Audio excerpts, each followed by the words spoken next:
Hello and welcome to the Kenneth for Cameron Law Office Legal Podcast, the NJ Laws 2, looking at recent cases decided by the Supreme Court. And in this edition, we look at the DWI and refusal case of State versus Ciancaglini. And in this case, the Supreme Court held that a prior refusal to take the breath test conviction does not count for the purposes of enhancing a future DWI.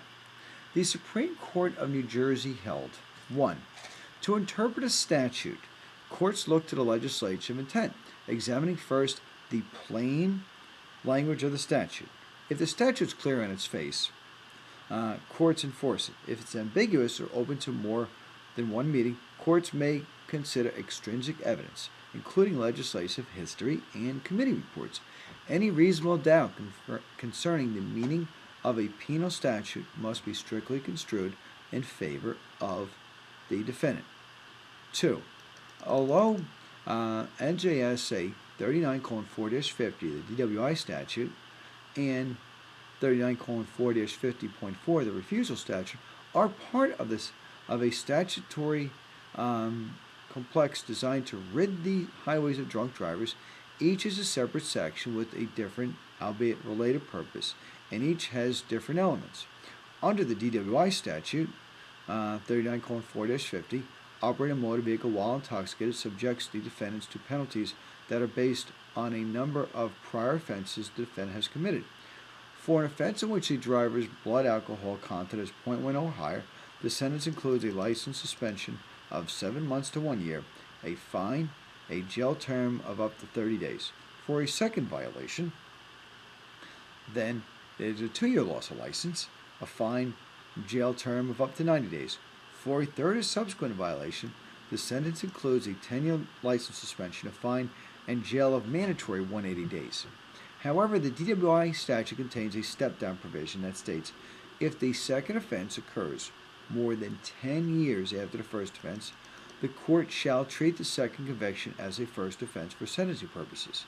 And if a third offense occurs more than 10 years after the second offense, the court shall treat the third conviction as a second conviction for sentencing purposes. The refusal statute, 39:4-50.4a, is similarly structured where the penalty is based upon whether the conviction is a driver's first, second, or third, or subsequent conviction. It requires a revocation of the right to drive if someone, after being arrested for DWI, refuses to submit to a breath test. The length of license suspension for refusal mirrors the length of the license suspension for DWI. However, no custodial sentence is authorized for refusal convictions. 3.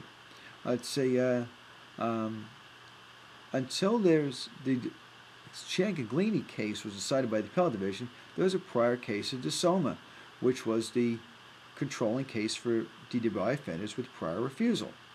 The DWI statute contains no reference whatsoever to the refusal statute, and nothing suggests that references to prior violations in the DWI statute's list of penalties are meant to refer to anything beyond DWI convictions.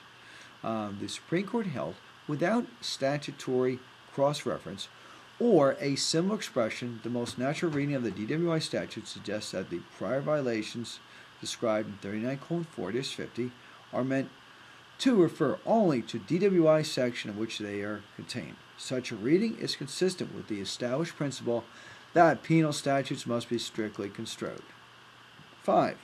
While the record is not clear whether or not the prior conviction by Ciancaglini for refusal was also dealing with DWI, that was not the issue to be addressed by the Supreme Court.